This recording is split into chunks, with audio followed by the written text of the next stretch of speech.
Sir, एका पालकांनी विचारलं आहे की मेमरी ट्रेनिंग वर्कशॉप हा काय आहे? तर थोडं याविषयी माहिती देऊ शकाल?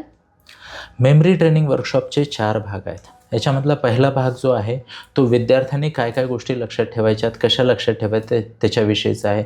दुसरा जो भाग आहे तो आहे की ह्या लक्षात ठेवण्यासाठी कुठल्या कुठल्या टेक्निक वापरायच्या. तिसऱ्या भागामध्ये आम्ही विद्यार्थ्याला शिकवतो की एक्झामला मास्टर कसं करायचं आणि चांगला स्कोअर कसा करायचा, पॅटर्न वगैरे लक्षात घेऊन. आणि चौथा जो भाग आहे त्याच्यामध्ये एका विद्यार्थ्याचा सक्सेससाठी माइंडसेट कसा असला पाहिजे. तर वन बाय वन मी तुम्हाला सांगतो. पहिला जो पार्ट आहे त्याच्यामध्ये आम्ही विद्यार्थ्याला शिकवतो की कोर मेमरी मास्टर टेक्निक्स काय असतात, ज्याच्यामध्ये लॉंग ॲन्सर्स कसे लक्षात ठेवायचे, डिस्क्रिप्टिव्ह कंटेंट म्हणजे ज्याला निबंध वगैरे एसे असतात ना, ते कसे लक्षात ठेवायचेत, मॅप्स किंवा डायग्राम कसे लक्षात ठेवायचेत, व्हिज्युअल मेमरी कशी बनवायची किंवा लिस्ट लक्षात ठेवणे, सिक्वेन्सेस लक्षात ठेवणे, नंबर लक्षात ठेवणे, history date, difficult names, terminology किंवा ज्याला म्हणतो ना डेफिनेशन वगैरे कशा लक्षात ठेवायच्यात, हा पहिला भाग आहे. यानंतरच्या दुसऱ्या भागामध्ये आम्ही विद्यार्थ्यांना स्मार्ट स्टडी आणि एक्झाम सक्सेस स्किल शिकवतो. याच्यामध्ये एक्झामला ओळखायचं कसं, त्याचा पॅटर्न कसा समजून घ्यायचा, त्याच्यामध्ये सक्सेसची काय स्ट्रॅटर्जी असली पाहिजे, सब्जेक्टचं प्लॅनिंग कसं करायचं, टाईम मॅनेजमेंट कसं करायचं, गोल सेटिंग, व्हिजन बोर्ड कसा बनवायचा आणि लाँग टर्म रिकॉल सिस्टीम कशी एस्टॅब्लिश करायची, हा दुसरा पार्ट आहे. तिसऱ्या पार्टमध्ये आम्ही विद्यार्थ्यांना शिकवतो आणि ती गोष्ट म्हणजे की ॲडव्हान्स मेमरी टेक्निक, जसे की न्यूमोनिक्सचा वापर कसा करायचा किंवा फाइंडिंग अननोन नावाची अमेझिंग टेक्निक आहे, वर्ड असोसिएशन टेक्निक आहे, स्टोरी बिल्डिंग टेक्निक आहे, व्हिज्युअल मेमरी टेक्निक एक अमेझिंग टेक्निक आहे, exam recall trigger system amazing आहे, एक्झाममध्ये कशा पद्धतीनं तुम्ही गोष्टी रिकॉल करू शकता.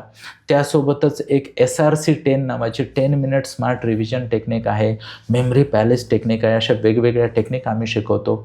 आणि ह्यासोबतच पार्ट 4मध्ये माइंडसेट कसा असला पाहिजे आणि इनर स्ट्रेंथ कशी वाढली पाहिजे हे पण आम्ही शिकवतो. त्यामध्ये how to improve concentration and focus, understanding the power of human brain, किती ब्रिलियंट असा हा ह्युमन ब्रेन आहे त्याच्याविषयी मुलांना आम्ही जागृत करतो. त्याच्यानंतर चाइल्ड पॅरेंट रिलेशनशिप इम्प्रूव्ह कशी करायची, कारण सक्सेससाठी चाइल्ड आणि पॅरेंटचे रिलेशनशिप उत्तम असणं खूप आवश्यक आहे. एक्झाममध्ये मुलांना येतं किंवा ते ब्लँक होतात, त्यासाठी गेटिंग ब्लँक रिकव्हरी टेक्निक नावाची अमेझिंग टेक्निक शिकवतो. असं खूप काही आम्ही मुलांना शिकवतो फक्त 2 दिवसामध्ये. हे सगळं शिकवताना त्यासोबतच आम्ही पॅरेंटसाठी पण एक वर्कशॉप घेतो.